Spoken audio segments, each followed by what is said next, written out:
Ma femme a manqué mon anniversaire pour un dîner d'affaires. Je lui ai envoyé un texto, « Salut l'homme de la suite 1408.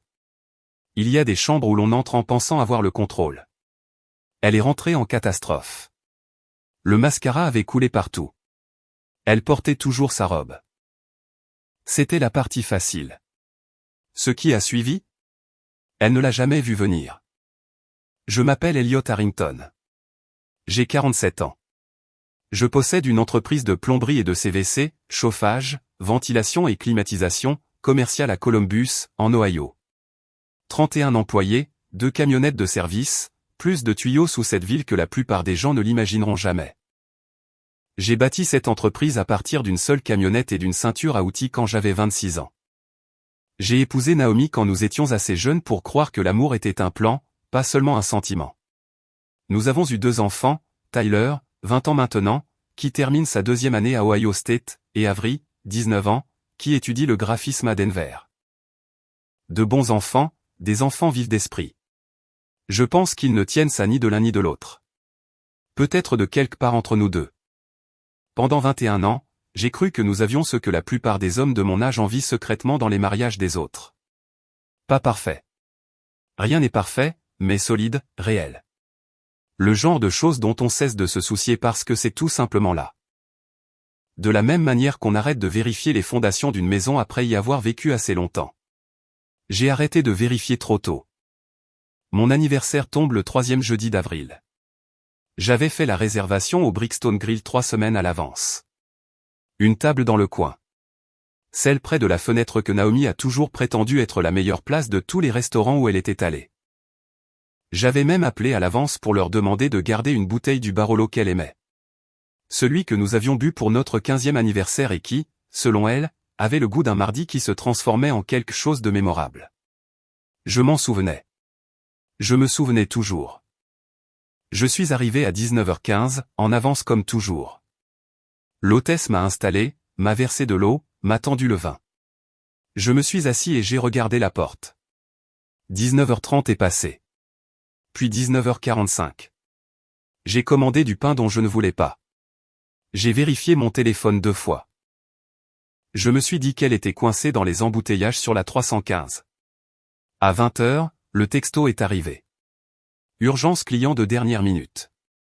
Je suis tellement désolé. Oh, ne m'attends pas. Je t'aime. Même pas un « joyeux anniversaire ». Pas un mot. Je suis resté assis avec ça un moment. Juste assis là. Le pain intact, le Barolo à moitié bu, une bougie brûlant entre 2 couverts qui ne seraient jamais utilisés tous les 2. J'ai payé le vin, laissé un pourboire probablement trop généreux pour une table que j'avais à peine occupée, et je suis sorti dans une nuit d'avril qui n'avait aucune raison d'être aussi froide. Mon téléphone a vibré avant que j'atteigne ma voiture. Une notification de débit de notre carte de voyage commune, celle que nous gardions pour les hôtels et les vols parce qu'elle rapportait le triple de miles. Le débit indiquait, Pinnacle Suite, centre-ville de Columbus. Suite 1408. Hervé. Richard Vaughan. Un nom que je connaissais. Naomi avait travaillé avec lui sur un gros compte d'entreprise 8 mois plus tôt.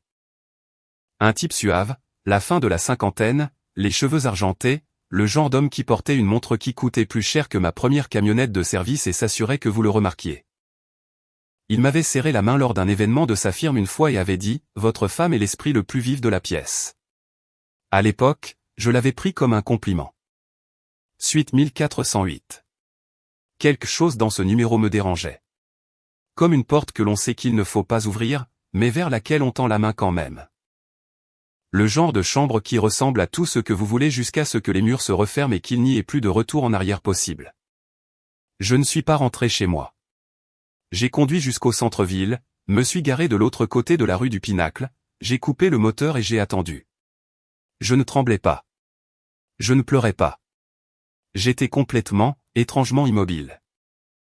De la même manière qu'un chantier devient silencieux juste avant que quelque chose de structurel ne cède. 11 minutes plus tard, la porte tournante a pivoté et elle était là. La robe, bordeaux profond, sans manches, celle que je lui avais achetée spécifiquement pour ce soir, toujours sur elle. Ses cheveux, qui étaient attachés quand elle avait quitté la maison ce matin-là, étaient maintenant lâchés, délibérément lâchés, de la manière dont les femmes les arrangent quand elles veulent paraître accidentellement belles. Elle riait de quelque chose qu'il avait dit, et sa main était sur son avant-bras comme si elle y avait sa place. J'ai levé mon téléphone. Une photo, assez nette pour compter. Puis j'ai ouvert notre conversation par texto et j'ai tapé 6 mots, « Salut l'homme de la suite 1408 ». J'ai appuyé sur envoyer, j'ai regardé l'écran pendant exactement 3 secondes. Puis j'ai mis la voiture en marche arrière et je suis rentré chez moi sans regarder en arrière. Je n'étais pas en colère. Pas encore. J'étais quelque chose de plus froid que la colère.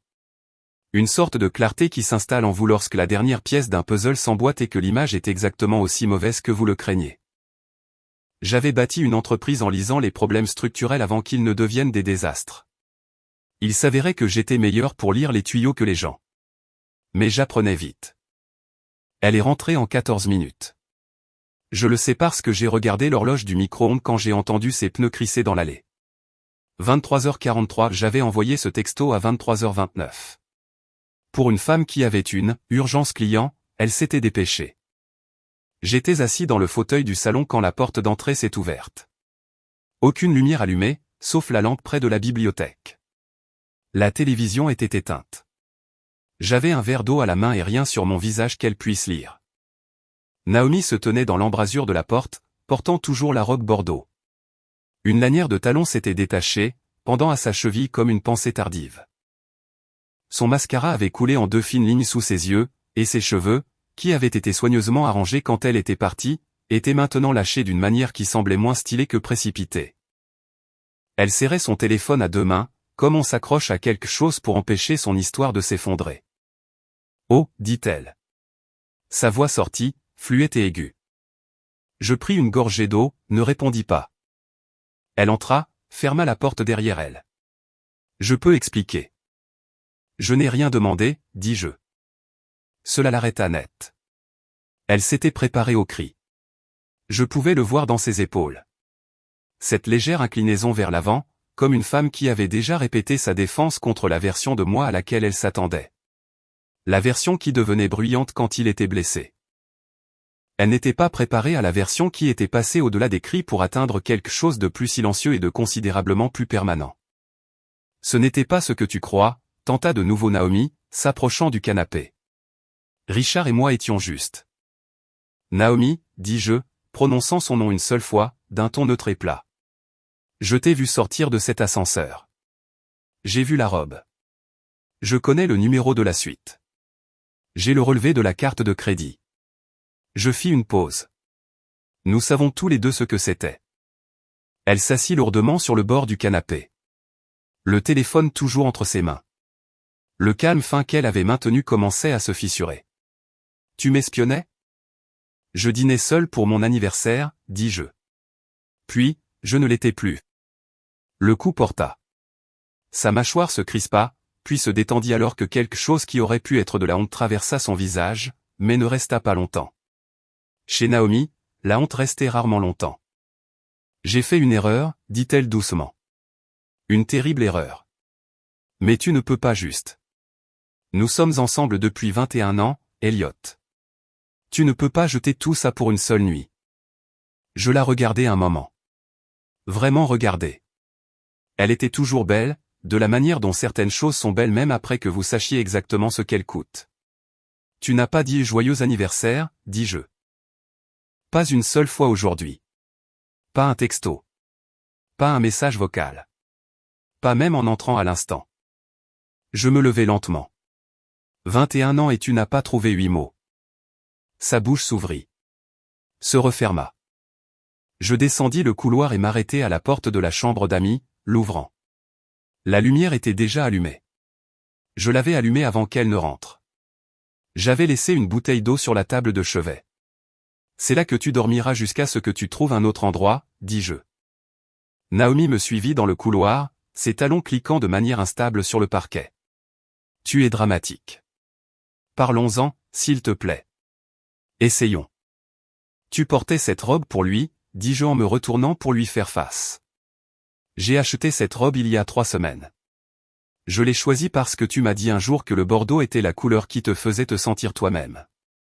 Je gardai ma voix égale. Tu l'as gardée pour lui. Le jour de mon anniversaire. La couleur quitta son visage. Je ne crie pas, continuai-je. Parce que crier signifierait que je crois encore qu'il y a quelque chose ici qui vaille la peine de se battre. Et j'ai cessé de le croire il y a environ 45 minutes, sur un parking en face du Pinacle Suite. Ensuite, elle essaya les larmes.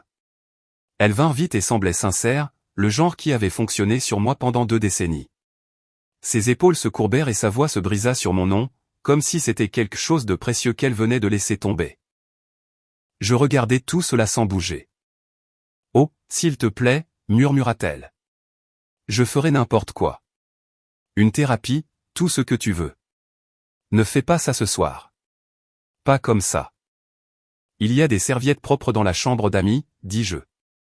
Bonne nuit, Naomi. » J'entrai dans la chambre principale et fermai la porte. Pas de claquement, juste un clic doux et décisif. Le genre de son qu'une porte bien construite fait quand elle se ferme correctement. Je m'assis sur le bord du lit dans le noir pendant un long moment. Sans pleurer, sans trembler, pensant simplement à ces 21 ans, à ce qu'ils avaient vraiment représenté, et à ce que j'allais faire à ce sujet. En commençant dès la première heure le lendemain matin. Dehors, j'entendis ses pas s'arrêter dans le couloir pendant près d'1 minute entière. Puis la porte de la chambre d'amis s'ouvrit et se referma. La maison s'installa dans le silence. Je mis mon réveil à 6 heures. J'étais à la banque à 9 heures. Pas notre banque, la mienne. Celle où je gardais un compte professionnel séparé depuis le jour où j'ai constitué Harrington CVC il y a 20 ans. Les comptes joints étaient à la First Midland, 3 rues plus à l'est. C'est là que je me dirigeais en second. Claire Mercier gérait nos comptes à la First Midland depuis près de 7 ans. Elle était vive, professionnelle et avait le don particulier de vous faire sentir que vos problèmes financiers étaient entièrement solubles sans pour autant vous promettre quoi que ce soit. Elle était déjà à son bureau quand je suis entré, et ce qu'elle a lu sur mon visage lui a dit que ce n'était pas une visite de routine. « Elliot », dit-elle en se levant pour me serrer la main. « Que puis-je faire pour vous ? » « Je dois retirer un utilisateur autorisé de la carte jointe, dis-je en m'installant dans le fauteuil en face d'elle. Et je dois séparer le compte d'épargne commun, transférer ma moitié sur un nouveau compte individuel, à mon nom uniquement. » Claire se rassit lentement et croisa les mains sur le bureau. « Bien sûr. J'aurai besoin d'une pièce d'identité avec photo et des numéros de compte. » Elle marqua une brève pause. « Y a-t-il autre chose que je devrais signaler pendant que nous effectuons ces changements ? Sortez l'historique des transactions de la carte de voyage pour les 18 derniers mois, dis-je. Je veux voir tout ce qu'elle a réservé. » Il fallut 12 minutes à Claire pour imprimer les relevés et les étaler. Je les ai passés en revue ligne par ligne. Des hôtels dans 3 villes, des frais de restaurant qui ne correspondaient à aucun voyage que nous avions fait ensemble. 2 visites au spa en février, alors que Naomi m'avait dit qu'elle était à une conférence à Cincinnati. Les chiffres racontaient une histoire plus ancienne et plus vaste qu'un dîner d'anniversaire au Pinacle Suite. J'ai remercié Claire, signé ce qu'il fallait signer, et je suis sorti avec une nouvelle carte de débit et une image très claire de depuis combien de temps j'étais le dernier à savoir. Mon prochain arrêt fut le bureau de Frank Doyle sur High Street. Frank avait 58 ans, bâti comme un homme qui avait joué linebacker à l'université et n'avait jamais vraiment arrêté. Et il avait le genre d'esprit juridique qui mettait visiblement mal à l'aise les avocats adverses. Je l'avais utilisé 2 fois pour des contrats d'affaires. Il m'avait dit un jour, autour d'un bourbon lors d'un événement de sa firme, que la chose la plus chère qu'un homme puisse faire était de divorcer sans préparation. J'avais ri à l'époque. Je ne riais plus maintenant. Son assistante me fit entrer sans rendez-vous. J'avais envoyé un texto à l'avance. Frank était déjà debout quand j'ai franchi la porte, la main tendue. « Raconte-moi, dit-il. » Je lui ai tout raconté. L'alerte de la carte de crédit, l'hôtel, la robe, le texto. Puis j'ai ouvert le dossier que j'avais apporté et je l'ai fait glisser sur son bureau. Relevé de compte, titre de propriété, le contrat de mariage que Naomi avait signé 11 ans plus tôt lors d'un dîner qu'elle avait qualifié d'inutile mais, d'accord. Elle l'avait traité comme une formalité. Je l'avais traité comme une assurance. Frank a tout lu sans un mot. Quand il est arrivé au contrat de mariage, il l'a posé à plat et m'a regardé avec quelque chose qui ressemblait à de l'admiration professionnelle. « La clause d'infidélité est solide, dit-il. Attestée, notariée, déposée correctement. Son avocat la contestera, mais ils perdront. Il tapota les pages de propriété. L'entreprise de CVC, entièrement prénuptiale, fondée 2 ans avant notre rencontre, confirmais-je. La Maison du Lac, détenue dans un trust foncier créé après le décès de mon père. Clause 4C du trust révocable conditionnel. Infidélité par l'une ou l'autre des parties. Les droits d'occupation et de bénéficiaire reviennent immédiatement aux constituants. Je me penchai en avant. C'est moi. Franck resta silencieux un moment. Puis il posa son stylo et me regarda directement. Elliot, vous avez construit un mur juridique plus solide autour de ce mariage que la plupart des hommes ne le font autour de leurs entreprises. Je construis des choses pour vivre, dis-je. Je sais ce qui arrive quand on néglige les éléments porteurs. Il hocha lentement la tête. Comment voulez-vous procéder? Discrètement, dis-je. Courrier recommandé pour le trust, avis de séparation des actifs sur tout ce qu'elle a touché. Pas de drame au tribunal, pas de cri. Je me rassois. Je voulais qu'elle sente le sol se dérober sous ses pieds, parce que c'est exactement ce qui m'est arrivé. Franck reprit son stylo. J'aurai l'avis du trust rédigé d'ici jeudi. Je suis rentré chez moi à travers les embouteillages de l'heure du déjeuner, en pensant aux 18 mois de relevés de cartes de crédit étalés sur le bureau de Claire. Les conférences qui n'étaient pas des conférences, les visites au spa de février, le nombre de fois où j'avais accepté une explication parce que c'était plus facile que l'alternative. Il y a une sorte de colère particulière qui ne s'annonce pas. Elle n'élève pas la voix, ne jette pas d'objets, n'exige pas un public. Elle s'installe simplement dans votre poitrine comme une pierre et y reste, froide et certaine.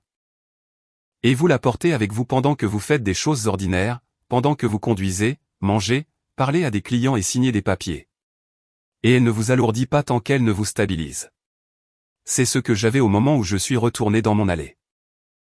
La voiture de Naomi était partie. Elle était sortie pendant mon absence, ce qui m'arrangeait bien. Je suis rentré, j'ai mis des vêtements de travail et j'ai passé le reste de l'après-midi à faire ce que je faisais toujours quand j'avais besoin de penser clairement. J'ai conduit jusqu'à un chantier à Westerville où mon équipe installait de nouvelles lignes de CVC dans un immeuble de bureaux de 3 étages, et j'ai travaillé à leur côté pendant 3 heures sans dire un mot sur autre chose que le diamètre des tuyaux et les calculs de débit d'air. À 18 heures, le courrier recommandé avait été programmé. Les changements bancaires avaient été traités et Frank Doyle avait laissé un message vocal confirmant que l'avis du trust serait envoyé jeudi matin. Je me suis arrêté à l'épicerie sur le chemin du retour, j'ai pris un faux filet, une pomme de terre Russet, une bouteille de Barolo, la même que j'avais ouverte seule au Brixton 2 soirs plus tôt. Je me suis préparé le dîner, j'ai mangé à la table de la cuisine, la télévision éteinte, la maison silencieuse. C'était le meilleur repas que j'avais eu depuis des mois. L'appel est arrivé un mercredi matin. J'étais entre 2 visites de chantier, garé devant un café à Dublin avec un grand café noir et un dossier de factures de sous-traitants que je devais examiner depuis une semaine. Mon téléphone a vibré sur le siège passager et l'écran affichait « Roy Caldwell ». Je l'ai regardé une seconde. Roy était le père de Naomi, 72 ans, 31 ans au service des pompiers de Columbus avant sa retraite. Le genre d'homme qui vous serrait la main comme s'il vérifiait votre intégrité structurelle. Nous nous étions toujours bien entendus. Il m'avait dit une fois, au début de mon mariage, que j'étais le premier homme que Naomi avait ramené à la maison qui le regardait dans les yeux quand il posait une question directe. J'avais pris cela comme un grand compliment. J'ai répondu à la 3e sonnerie. Elliot, dit-il. Sa voix était la même que toujours. Basse, posée, la voix d'un homme qui était entré dans des bâtiments en feu et avait appris à ne jamais rien précipiter. Roy, dis-je, comment vas-tu? J'ai connu de meilleures semaines, répondit-il. J'ai entendu parler de ton anniversaire. Elle m'a appelé il y a 2 jours en quête de sympathie. Une pause. Elle n'en a pas eu. J'ai attendu. Je veux que tu saches quelque chose, continua Roy. Et je te le dis en tant qu'homme, pas en tant que son père, bien que je sois son père. Et c'est plus difficile que je ne le laisse paraître. Une autre pause. Plus courte cette fois. Tu étais la meilleure chose qui lui soit arrivée. Elle a toujours couru après le prochain objet brillant. Même enfant. Tu as été la première chose à laquelle elle s'est accrochée qui valait vraiment la peine d'être tenue. Il s'arrêta. Je suis désolé. Elle ne l'a pas su avant de l'avoir déjà lâchée. Je suis resté assis sur ce parking, mon café refroidissant, sans rien dire pendant un long moment. Il y avait quelque chose dans le fait de l'entendre de Roy, un homme qui avait passé 3 décennies à courir vers les catastrophes au lieu de les fuir, qui n'avait aucune raison de prendre mon parti, si ce n'est qu'il croyait que c'était le bon parti, qui m'a touché différemment de tout ce qui s'était passé au cours des 72 dernières heures. J'apprécie, Roy, dis-je finalement. Sincèrement. Je vais passer la semaine prochaine, dit-il. Lui parler moi-même. Pas pour arranger les choses. Je sais que c'est inutile. Mais elle a besoin d'entendre certaines choses de quelqu'un qui la connaît depuis plus longtemps que toi. Sa voix s'érailla légèrement sur les bords. Elle n'est pas devenue comme ça toute seule. Sa mère et moi avons fait des erreurs en l'élevant. On aurait probablement dû la laisser entendre non quelques fois de plus. Roy, tu n'as pas à. Je sais que je n'ai pas à le faire, coupa-t-il, sans méchanceté. C'est pour ça que je le fais. Nous avons parlé encore quelques minutes. Rien de lourd, juste la conversation ordinaire de 2 hommes qui se respectaient et qui géraient tous les 2 les retombées de quelque chose qu'ils n'avaient pas causé. Il m'a demandé des nouvelles de Tyler et Avery. Je lui ai dit qu'il ne savait pas encore, que j'attendais le bon moment, que je voulais que les faits soient établis avant d'impliquer les enfants. Malin, dit Roy. Donne-leur quelque chose de solide sur quoi s'appuyer, pas seulement des décombres. Après avoir raccroché, je suis resté assis un peu plus longtemps. Les factures sont restées non lues. Le café est resté froid. J'ai pensé à ce que Roy avait dit, la première chose à laquelle elle s'est accrochée qui valait vraiment la peine d'être tenue. Et j'ai senti le double poids étrange de ces mots. Le chagrin de savoir que cela avait été vrai, et la résolution tranquille qui vient quand on cesse d'essayer de sauver quelque chose que l'autre personne a déjà décidé de laisser partir. J'ai conduit jusqu'à ma prochaine visite de chantier, j'ai vérifié des soudures sur une unité de toit à Gahanna, j'ai parlé à mon contremaître d'un problème de planning, j'ai approuvé une commande de matériaux. Des choses normales. La pierre dans ma poitrine était toujours là, froide et stable. Jeudi matin, comme prévu. L'avis du trust a été envoyé par courrier recommandé. Je n'ai pas dit à Naomi que ça arrivait. Je n'en avais pas besoin. Tyler m'a appelé un jeudi après-midi, 3 jours après que j'ai envoyé l'avis du trust. J'étais à mon bureau en train d'examiner une offre de matériaux quand son nom a illuminé mon téléphone. J'ai décroché à la 2e sonnerie, comme je le faisais toujours avec mes enfants. Une habitude que j'avais gardée depuis qu'ils étaient tous les 2 partis à l'université. Parce que les appels sans réponse de vos enfants ont une façon de vous vieillir en quelques minutes avant que vous ne rappeliez. Salut, papa. Sa voix était neutre, de cette manière particulière qui signifiait qu'il se préparait à dire quelque chose. Tyler était comme moi. Il n'allait pas droit au but, il tournait autour, s'assurait d'avoir les bons mots avant de s'engager. Salut, mon grand, dis-je. Qu'est-ce qui se passe? Une pause. J'ai vu quelque chose sur LinkedIn à propos d'un cabinet appelé Kellerman Associates. Il y avait un message. Une femme a publié un long texte sur un conflit de clients et une faute professionnelle. Il s'arrêta. Le nom de maman n'y était pas, mais je connais des gens dans son cabinet.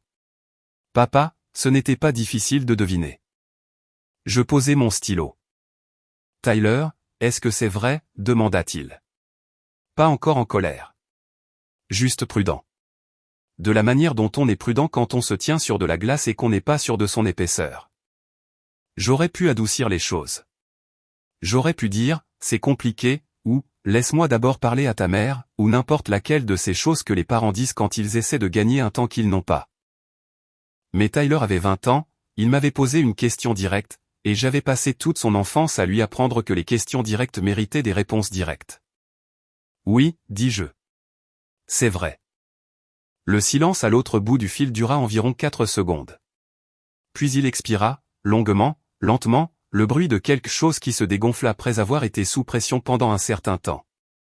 Depuis combien de temps tu sais? 1 semaine, dis-je. Je m'occupais du côté juridique avant de te dire quoi que ce soit, à toi ou à ta sœur. Je ne voulais pas vous donner du bruit avant d'avoir quelque chose de solide. Avery ne sait pas? Pas encore, dis-je. J'allais l'appeler ce soir. Une autre pause. Tu veux que je rentre à la maison? Cette question, calme et immédiate, sans hésitation, a fait quelque chose dans ma poitrine à laquelle je ne m'attendais pas. Non, dis-je. Reste à l'école. Maintiens tes notes où elles sont. C'est ce dont j'ai besoin de toi en ce moment. Papa. Il a dit ça de la même manière que son grand-père disait mon nom. Comme une phrase complète. Je vais bien, Tyler, lui ai-je dit. Je le pense. Nous avons parlé pendant encore 20 minutes. Je lui ai donné les faits sans les commenter. Je l'ai laissé digérer à son propre rythme. J'ai répondu à ses questions et n'ai pas offert ce qu'il ne demandait pas. À la fin, il était plus stable.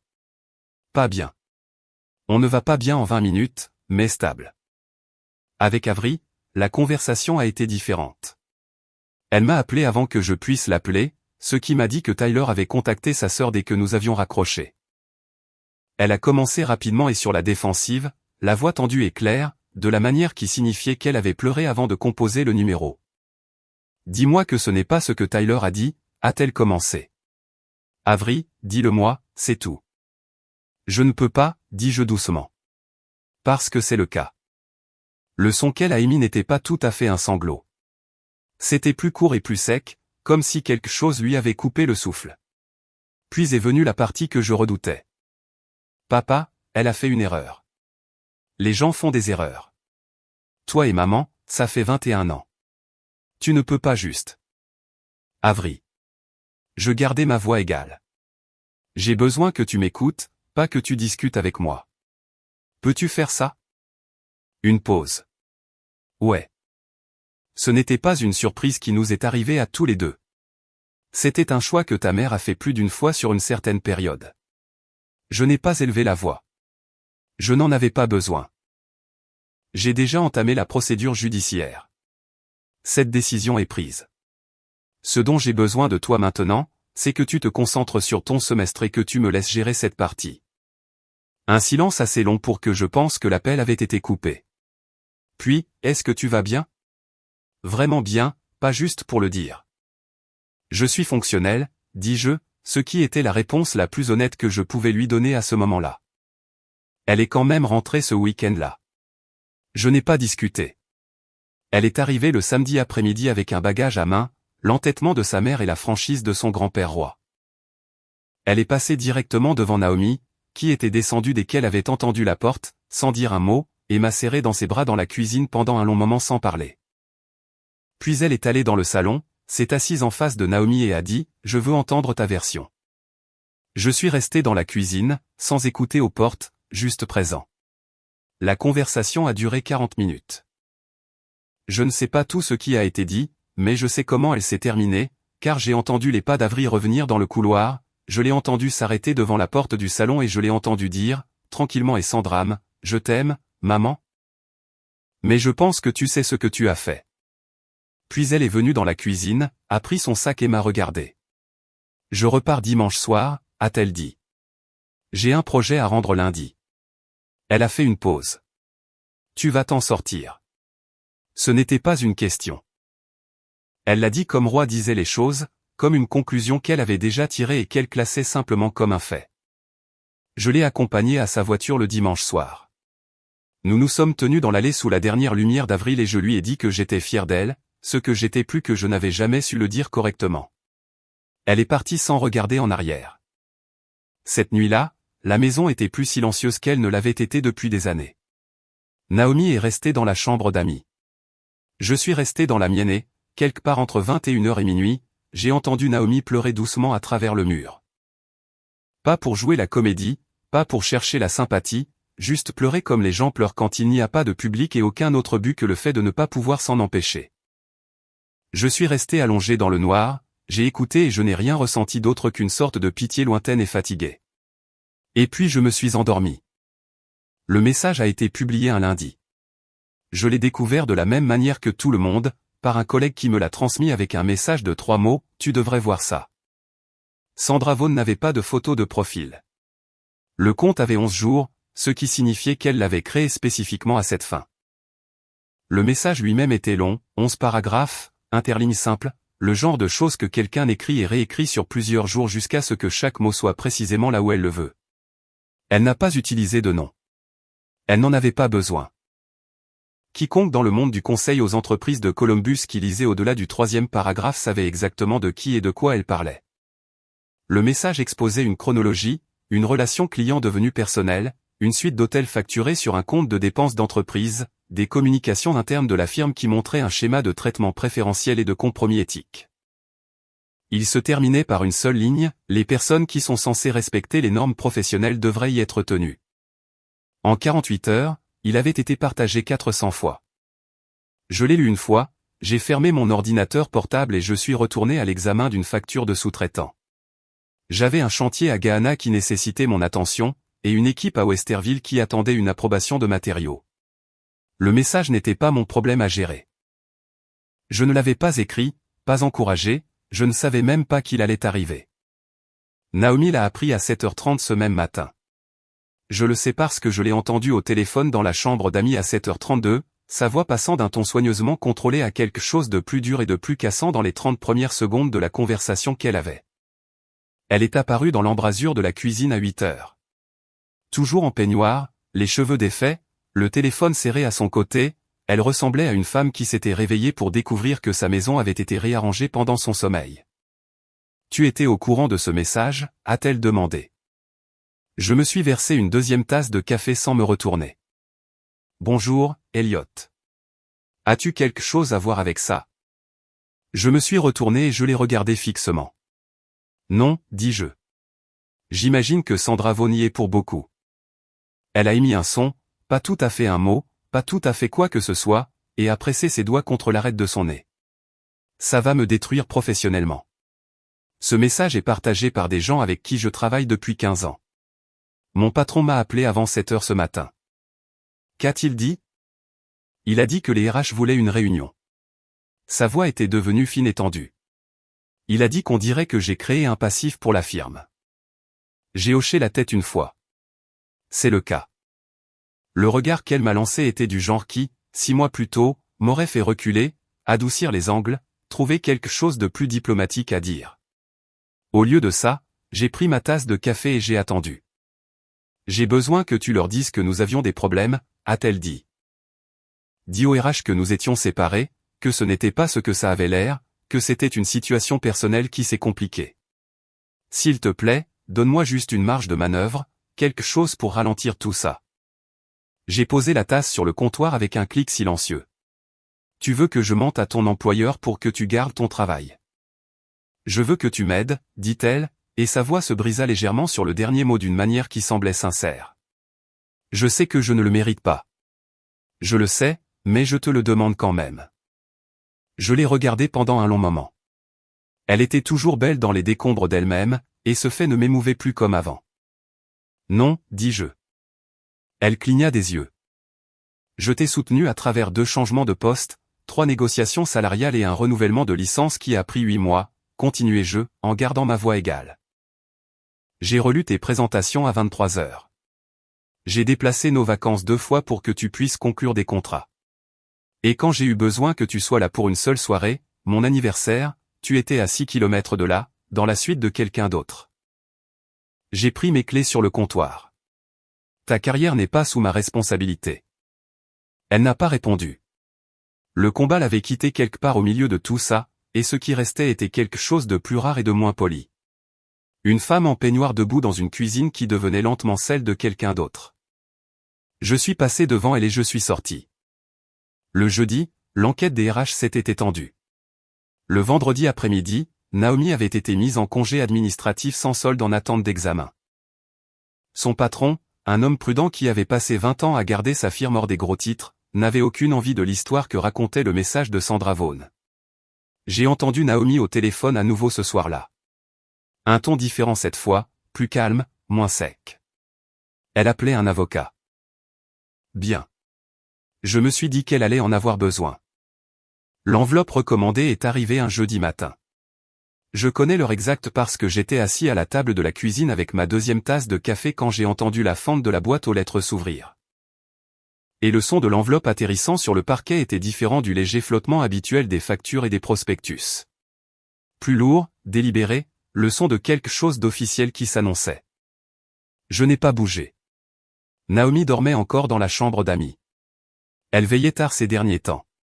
Je l'entendais au téléphone bien après minuit, la cadence étouffée des conversations de gestion de crise, le genre où chaque phrase est une négociation et aucune ne se termine proprement. Elle avait contacté un avocat 3 jours plus tôt. Bien. Elle allait en avoir besoin. Je l'ai entendu se réveiller à 8h40. La porte de la chambre d'amis, la salle de bain, le bruit de pieds en pantoufles sur le sol du couloir, puis une pause. Elle a dû voir l'enveloppe depuis le couloir, puis le bruit d'elle la ramassant. Je me suis resservi du café. Le silence qui a suivi a duré presque 2 minutes entières. Puis est venu le son que j'attendais sans vraiment le réaliser. Une brusque inspiration involontaire, comme quelqu'un qui descend d'un trottoir qu'il n'avait pas vu. Puis des pas, plus rapides maintenant, et Naomi est apparue dans l'embrasure de la cuisine, tenant l'enveloppe ouverte à 2 mains, la lettre à l'intérieur partiellement dépliée. Qu'est-ce que c'est que ça? Sa voix avait perdu toute sa contenance habituelle. Des bords bruts là où le vernis se trouvait autrefois. C'est un avis formel du fiduciaire du Harrington Land Trust, dis-je. La clause 4C a été déclenchée. Les droits d'occupation et de bénéficiaire sur la maison du lac me reviennent. Avec effet immédiat. Tu as 10 jours pour retirer tous les effets personnels entreposés sur la propriété. Elle a fixé la lettre, puis moi, puis de nouveau la lettre, comme si la relire pouvait en changer les termes. La maison du lac, dit-elle lentement. Tu me prends la maison du lac. Je ne prends rien, dis-je, en gardant ma voix égale. Le document du trust contient une clause pour cette situation spécifique. Tu as signé un accord de règlement matrimonial qui reconnaissait les termes du trust. C'est cette clause qui s'active. Je ne l'ai pas écrite la semaine dernière. Je l'ai écrite il y a 11 ans. Elle a posé la lettre sur la table, pressant les 2 paumes à plat dessus comme si elle pouvait retenir les mots. Tu as construit un piège juridique et tu as attendu que je tombe dedans. J'ai construit une contingence, dis-je, de la même manière que je construis des contingences dans chaque contrat que je signe, parce que je comprends ce qui arrive aux structures qui ne tiennent pas compte des points de rupture. Je l'ai regardé fixement. Tu as qualifié ça d'excessivement prudent une fois. Tu as dit que seuls les hommes paranoïaques planifient l'échec d'un mariage. Sa mâchoire se crispa. Tu planifiais que je te trompe. Je planifiais la possibilité que l'un de nous puisse commettre une erreur catastrophique, dis-je. Il s'avère que la planification était nécessaire. Elle a ramassé la lettre et s'est détournée, se dirigeant vers la fenêtre. Ses épaules étaient rigides, sa respiration audible. Dehors, la matinée d'avril faisait ce que les matinées d'avril font en Ohio. Ciel gris, vent léger, le quartier vacant à ses occupations sans aucune conscience de ce qui se passait à l'intérieur de cette cuisine. Cet endroit est à moi aussi, dit-elle finalement. La colère avait quitté sa voix, et ce qui restait était plus calme et plus honnête. Pas une femme montant une défense, mais une femme arrivant au cours réel de quelque chose. J'y ai passé tous les étés pendant 15 ans. J'ai planté ces hortensias le long de la clôture sud. J'ai choisi chaque meuble de ce salon. C'est vrai, acquiesçai-je. Et j'ai payé les impôts fonciers chaque année. J'ai réparé le toit en 2019. J'ai refait la plomberie l'été d'avant parce que je sais ce que l'entretien différé fait à une structure. Je fis une pause. Tu as planté les hortensias. J'ai gardé les fondations solides. Nous savons tous les deux de laquelle de ces choses la maison avait réellement besoin. Elle se retourna. Ses yeux brillaient de larmes qu'elle s'efforçait de ne pas verser. Et pendant un instant, juste un instant, j'ai vu la femme que j'avais épousée dans la fermeté de sa mâchoire et l'angle obstiné de son menton. Et cela m'a coûté quelque chose de silencieux et de privé que je n'avais pas l'intention de montrer. Tu ne vas pas céder d'un pouce, dit-elle, sans accuser, presque en se demandant. Non, dis-je. Je ne le ferai pas. Elle a quitté la cuisine sans un autre mot. 1 heure plus tard, je l'ai entendue au téléphone avec son avocat, la voix tendue et sèche, demandant comment contester des documents de trust. Son avocat a dû lui donner la réponse que Frank Doyle avait déjà anticipée, car la conversation s'est terminée rapidement et tranquillement. Cet après-midi-là, je suis allé seul à la maison du lac. C'était un trajet de 2 heures vers le nord-est, à travers les banlieues de Columbus qui cédaient la place à des terres agricoles plates, puis au gris vert particulier d'une région lacustre de l'Ohio au début du printemps. Je me suis garé sur une allée de gravier, j'ai déverrouillé la porte d'entrée et j'ai traversé chaque pièce lentement. Les meubles que Naomi avait choisis étaient toujours là. Les canapés en lin, la table à manger en bois de récupération, le mur de photographies encadrées qui s'arrêtait juste avant d'être sentimental. Tout était solide et bien choisi. Je lui accordais ça. Je suis descendu jusqu'au quai et je suis resté au bout pendant un long moment. L'eau était de couleur acier et plate. Un héron se tenait immobile dans les bas-fonds à 20 mètres de là, patient et parfaitement immobile, attendant le bon moment. Je comprenais cette posture. Je suis rentré à Columbus alors que la lumière déclinait. Je me suis arrêté pour faire le plein. J'ai pris un sac de course, j'ai préparé le dîner. La voiture de Naomi était partie quand je suis rentré. Elle était allée chez sa sœur pour la nuit, ce qui nous arrangeait tous les deux. J'ai mangé seul dans une maison silencieuse. Et le silence ressemblait moins à une absence qu'à un espace pour respirer. Richard Vaughn est venu à ma porte un samedi matin. Je m'y attendais à moitié, de la même manière qu'on s'attend à certains types de temps. Non pas parce qu'on a vérifié les prévisions, mais parce qu'on a vécu assez longtemps pour savoir comment ces choses ont tendance à évoluer. C'était le type d'homme qui croyait que chaque problème cédait à une conversation directe, de préférence initiée par lui à un moment et un lieu de son choix. J'étais dans l'allée quand il est arrivé, en train de laver mon camion, les manches retroussées, la radio jouant doucement depuis la porte ouverte du garage. Je l'ai regardé garer son Audi sur le trottoir, ajuster sa veste en sortant, et remonter l'allée d'un pas mesuré d'homme se composant une contenance en marchant. Il était plus grand que dans mon souvenir, les cheveux argentés, bien habillé, le genre de bronzage qu'on obtient en voyageant vraiment plutôt que dans une cabine. Il s'est arrêté à 2 mètres de moi et a tendu la main. « Elliot, dit-il. J'aimerais qu'on parle d'homme à homme. » J'ai regardé la main un instant, puis j'ai reporté mon regard sur son visage. Je ne l'ai pas prise. Je me suis retourné vers le camion et j'ai passé l'éponge sur le capot. « Dites ce que vous êtes venu dire, lui ai-je dit. » Il a baissé la main sans perdre une seconde de son aplomb. Je lui accorde ça, il avait de la contenance. Je sais qu'il n'y a rien que je puisse dire qui puisse arranger ça, a-t-il commencé. Je ne suis pas ici pour trouver des excuses. Ce qui s'est passé était mal, et j'assume ma part de responsabilité. J'ai continué à laver. J'aimerais offrir une forme de dédommagement, a-t-il poursuivi. Financier, si c'est. Je n'essaie pas de vous insulter. Je veux juste. Arrêtez, dis-je. Il s'est arrêté. Je me suis retourné, l'éponge à la main, et je l'ai regardé directement. Vous êtes venu ici parce que vous avez l'habitude que les problèmes aient un prix. Vous trouvez le chiffre, vous signez le chèque, vous passez à autre chose. J'ai gardé ma voix neutre et conversationnelle. De la même manière que je parlais à un sous-traitant qui avait commis une erreur que je n'allais pas accepter. Je n'ai pas de chiffre. Et si j'en avais un, vous ne pourriez pas le couvrir. Je me suis retourné vers le camion. Vous devriez partir. Il est resté là quelques secondes de plus. Je le sentais recalculer, chercher un autre angle. Il n'y en avait pas. Pour ce que ça vaut, dit-il doucement. Elle parlait de vous plus que vous ne le voudriez probablement. J'en suis sûr, dis-je. Ça ne change rien. Ses pas se sont éloignés dans l'allée. La portière de l'Audi s'est ouverte et fermée. Il s'est éloigné du trottoir proprement. Pas de drame, pas de délai. Quoi qu'il soit venu espérer emporter, il ne l'avait pas trouvé. J'ai fini de laver le camion. Le mardi suivant, j'ai appelé le concessionnaire où je louais 2 de nos véhicules. L'un était le mien, le F250 que j'utilisais pour les visites de chantier. L'autre était un SUV Lexus noir enregistré sous Harrington CVC LLC, que Naomi conduisait depuis 3 ans dans le cadre de ce qu'elle avait toujours appelé avec une vague confortable un arrangement familial. Ce n'était pas un arrangement familial. C'était un actif de l'entreprise loué sous un compte d'entreprise, l'assurance payée par l'entreprise, l'entretien programmé via mon compte de flotte. Son nom n'apparaissait nulle part sur la documentation. J'ai appelé le gestionnaire de flotte, j'ai organisé une restitution volontaire et j'ai fait enlever le véhicule à l'adresse de la sœur de Naomi, où il était garé depuis son déménagement. Pas de confrontation, pas de conversation.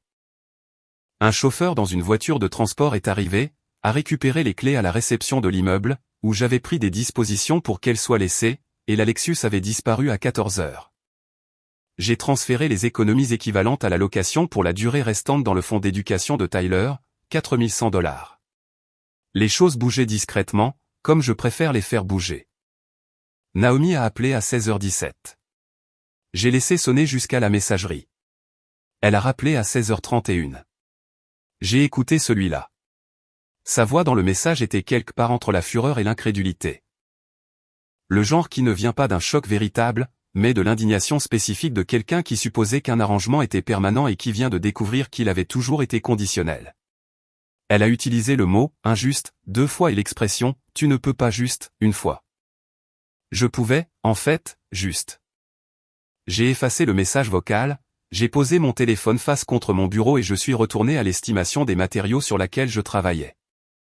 J'avais une grosse rénovation commerciale à venir à Dublin, un complexe de bureaux de 12 unités qui nécessitait un remplacement complet du CVC, et l'offre devait être remise le vendredi matin.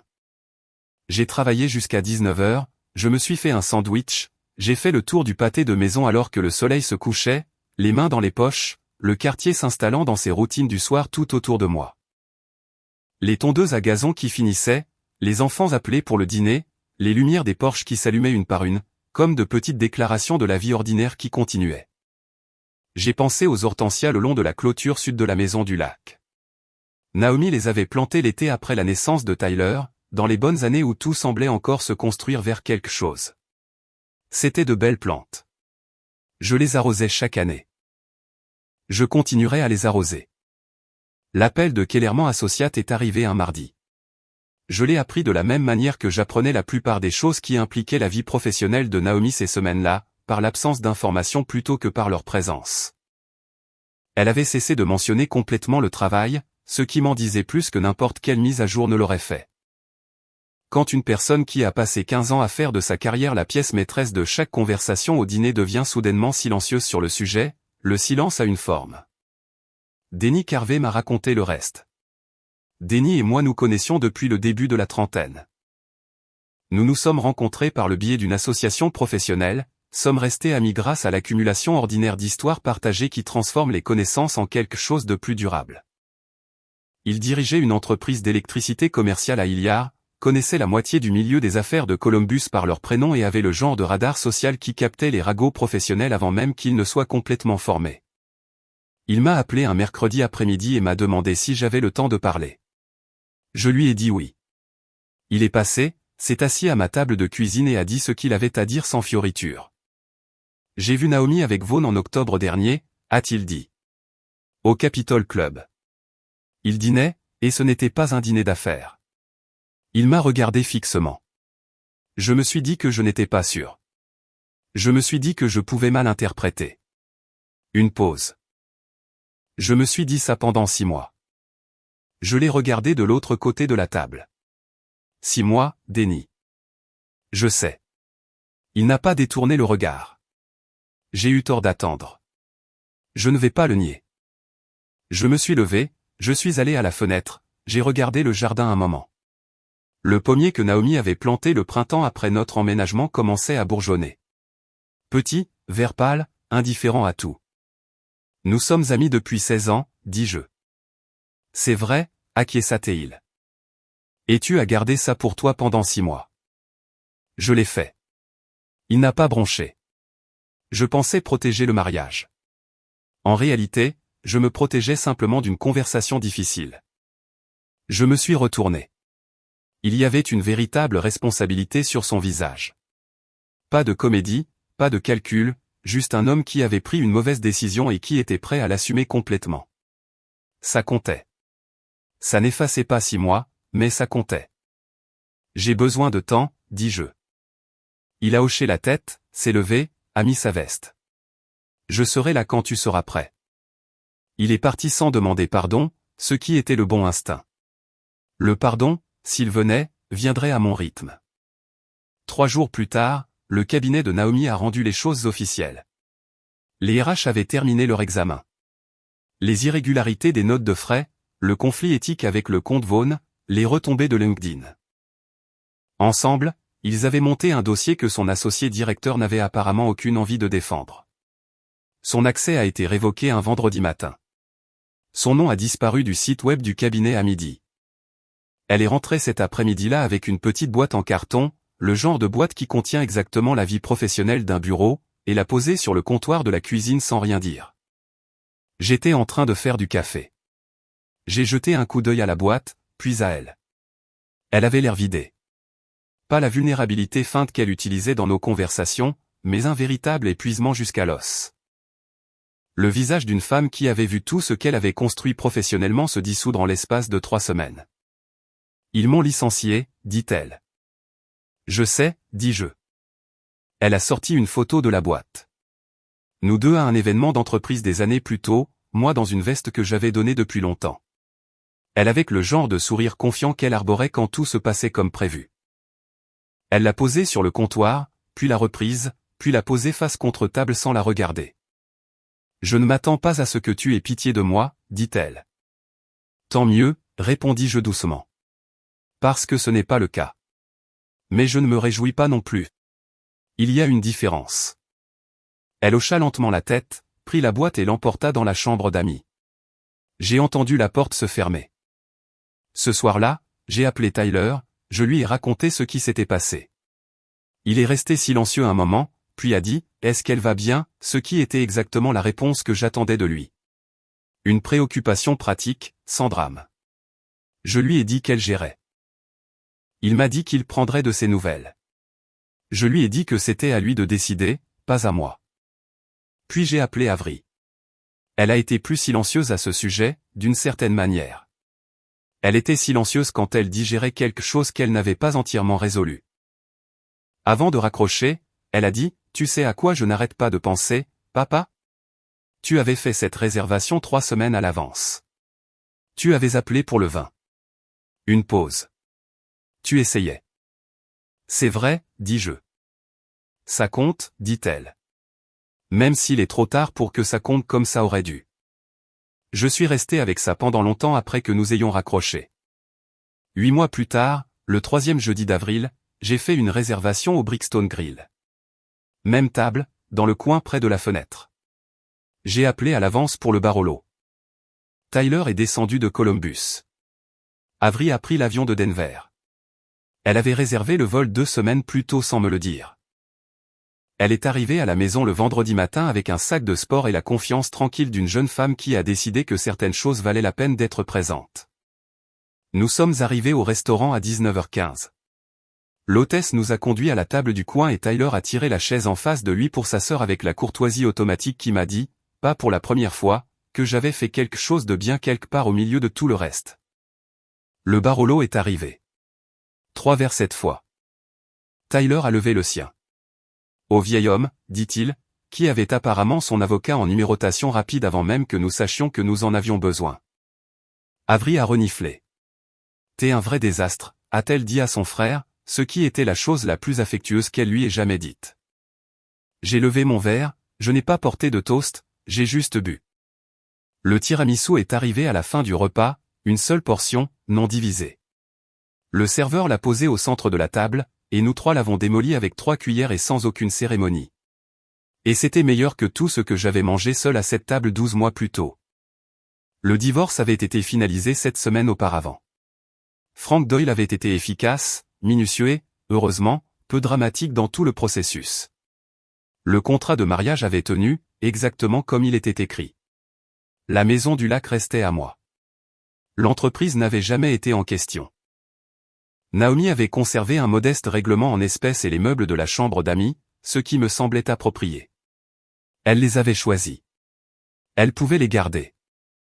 Elle avait déménagé à Cincinnati 3 mois après son licenciement, là où vivait sa sœur et où, d'après ce que j'ai compris par Tyler, elle travaillait comme consultante indépendante.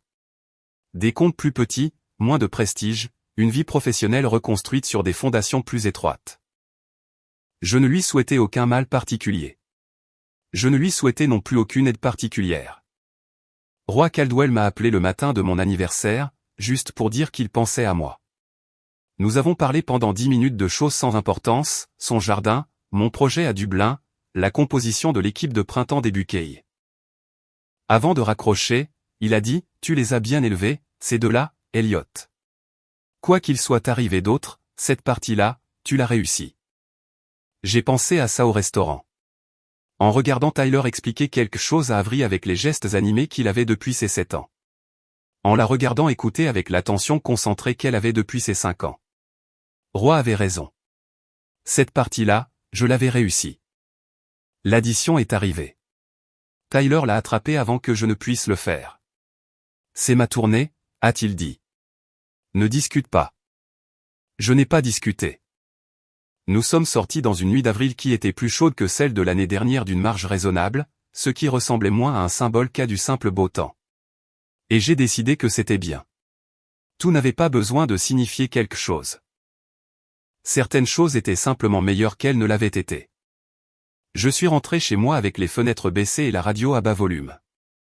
Et quand je suis arrivé dans l'allée et que j'ai coupé le moteur, je suis resté assis un moment dans le calme d'une soirée ordinaire. Le quartier s'installant. Les lumières allumées dans les fenêtres le long de la rue. Un chien aboyant quelque part 2 rues plus loin. 47 ans. L'entreprise solide. Les enfants, bien. La maison, à moi. C'était tout l'inventaire. Et c'était plus que suffisant pour reconstruire.